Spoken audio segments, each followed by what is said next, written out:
in which growing maturity rekindles the relationship between one pair of lovers, and self-absorption carries another pair to the brink of death.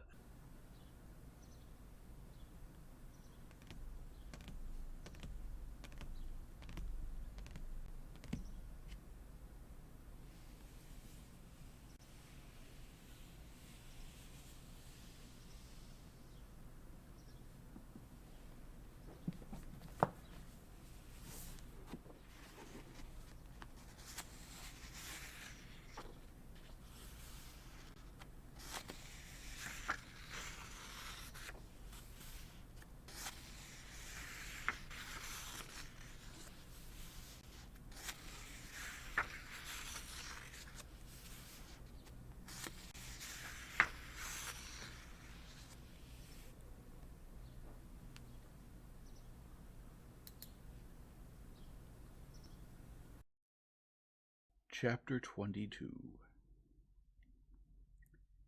Stepan Arkadyevich, with that somewhat solemn face with which he usually took the presiding chair in his office, entered Alexey Alexandrovich's study.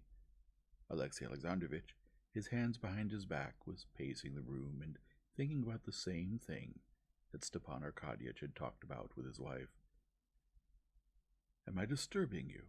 said Stepan Arkadyevich, who, on seeing his brother-in-law, experienced what was for him an unaccustomed feeling of embarrassment. To hide this embarrassment, he produced a cigarette case with a new-fangled clasp he had just bought, sniffed the leather, and took out a cigarette. "No. Is there something you need?" Alexey Alexandrovich replied reluctantly. "Yes. I need to discuss something with you," said Stepan Arkadyevich, surprised at this unaccustomed feeling of timidity. It was so unexpected and strange a feeling that Stepan Arkadyevich did not believe it was the voice of his conscience, telling him that what he intended to do was bad. Stepan Arkadyevich made an effort and conquered the timidity that had come over him. "I hope you believe in my love for my sister and in my sincere attachment and respect for you," he said, blushing. Alexey Alexandrovich stopped and made no reply, but Stepan Arkadyevich was struck by the look of the submissive victim on his face. I wanted to talk with you about my sister and your mutual situation," said Stepan Arkadyevich, still struggling with his unaccustomed shyness. Alexey Alexandrovich smiled sadly, looked at his brother-in-law, and without replying, went over to the desk, took from it the beginning of a letter, and handed it to him. "I think continually of the same thing, and this is what I've begun to write, supposing that I will say it better in writing, and that my presence annoys her," he said, handing him the letter. Stepan Arkadyevich took the letter, looked with perplexed astonishment at the dull eyes gazing fixedly at him, and began to read. "I see that my presence is burdensome to you. Painful as it was for me to become convinced of it, I see that it is so, and cannot be otherwise. I do not blame you, and God is my witness that, seeing you during your illness, I resolved with all my soul to forget everything that had been between us and start a new life. I do not repent, and will never repent of what I have done, but I desired one thing, your good, the good of your soul, and now I see that I have not achieved it. Tell me yourself what will give you true happiness and peace in your soul. I give myself over entirely to your will and your sense of justice." Stepan Arkadyevich handed the letter back and went on looking at his brother-in-law with the same perplexity, not knowing what to say. This silence was so awkward for them both that a painful twitch came to Stepan Arkadyevch's lip as he sat silently, not taking his eyes from Karenin's face. "That is what I wanted to tell her," Alexey Alexandrovich said, looking away. Yes, said Stepan Arkadyevich, unable to answer for the tears that choked him. Yes, I understand you," he finally got out. I wish to know what she wants, said Alexey Alexandrovitch. I'm afraid she doesn't understand her situation herself. She's no judge, Stepan Arkadyevich said, recovering. She's crushed, precisely crushed by her magnanimity. If she reads this letter, she'll be unable to say anything. She'll only hang her head lower. Yes, but in that case what? How to explain, how to find out her wish? If you will allow me to express my opinion, I think it depends on you to point directly to the measures you find necessary in order to end this situation. So you find that it must be ended? Alexey Alexandrovitch interrupted. But how? He added, making an unaccustomed gesture with his hands in front of his eyes. I don't see any possible way out. There's a way out of every situation, Stepan Arkadyevich said, standing up and becoming animated. There was a time when you wanted to break off. If you're now convinced that you can't make each other happy, happiness can be variously understood. But let's suppose that I agree to everything, that I want nothing. What is the way out of our situation? If you want to know my opinion, Stepan Arkadyevich said, with the same softening almond butter smile with which he had spoken to Anna. His kind smile was so convincing that Alexey Alexandrovitch, sensing his own weakness and giving in to it, was involuntarily prepared to believe what Stepan Arkadyevich would say. She will never say it outright, but there is one possibility. There's one thing she may wish for, Stepan Arkadyevich went on. That is, to end your relations and all memories connected with them. I think that in your situation it's necessary to clarify your new mutual relations, and those relations can be established only with freedom on both sides. Divorce, Alexey Alexandrovitch interrupted with repugnance. Yes, I suppose it means divorce. Yes, divorce, Stepan Arkadyevich repeated, blushing. For a couple in such relations as yours, it's the most intelligent way out in all respects. What's to be done if they've discovered that life together is impossible for them? That can always happen. Alexey Alexandrovitch sighed deeply and closed his eyes. There's only one consideration here. Does either of them wish to enter into a new marriage? It's very simple, said Stepan Arkadyevich, freeing himself more and more from his embarrassment. Alexey Alexandrovitch, pinched with agitation, murmured something to himself and made no reply.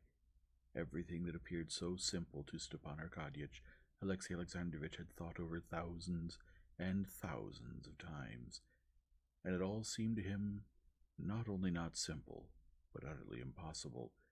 Divorce, the details of which he already knew, seemed impossible to him now because his sense of dignity and respect for religion would not permit him to take upon himself an accusation of fictitious adultery, still less to allow his wife, whom he had forgiven and loved, to be exposed and disgraced. Divorce seemed impossible for other, still more important reasons as well. What would happen to his son in case of divorce? To leave him with his mother was impossible. The divorced mother would have her own illegitimate family, in which his position and upbringing as a stepson would, in all likelihood, be bad.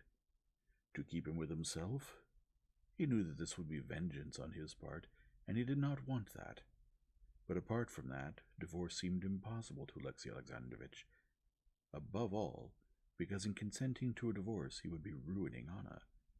What Darya Alexandrovna had said in Moscow, that in deciding on a divorce he was thinking only about himself, and not thinking that by it he would be ruining her irretrievably, had sunk deeply into his soul, and combining that with his forgiveness and his attachment to the children, he now understood it in his own way. To his mind, agreeing to a divorce, giving her freedom, meant depriving himself of the last tie to the life of the children he loved, and depriving her of her last support on the path to the good, and casting her into perdition. If she were a divorced wife, he knew, she would join with Vronsky, and that liaison would be illegitimate and criminal, because according to church law, a woman may not remarry while her husband is alive.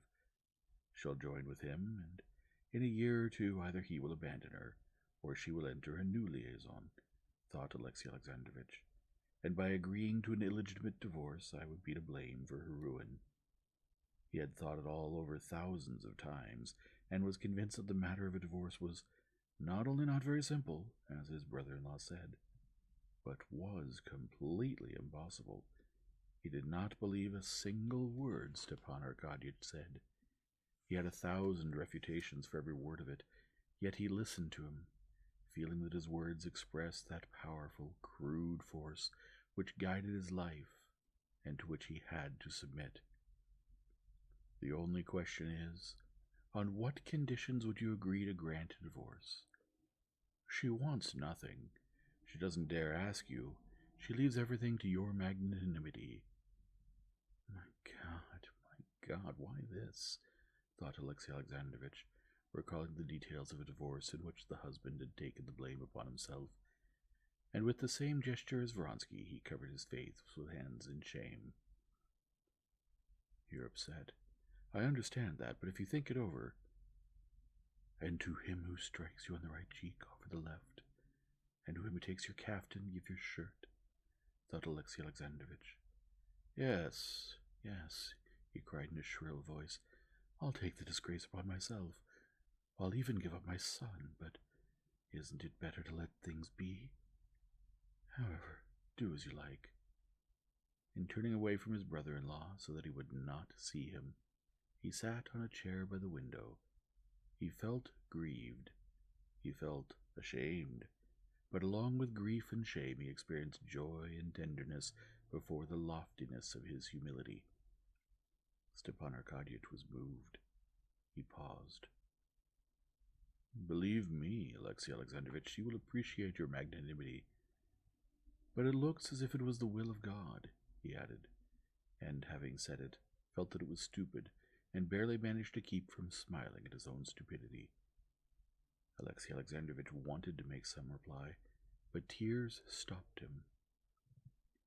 It is a fatal misfortune, and must be recognized as such. I recognize this misfortune as an accomplished fact, and am trying to help her, and you, said Stepan Arkadyevich.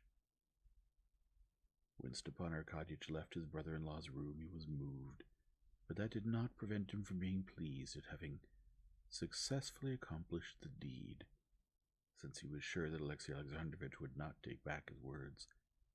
This pleasure was also mixed with a thought that had come to him, that when the deed was done, he would ask his wife and close acquaintances the question, what's the difference between me and the Emperor? He makes alliances and no one benefits. I break alliances and 3 people benefit. Or what's the similarity between me and the Emperor? Anyhow, I'll come up with something better, he said to himself with a smile.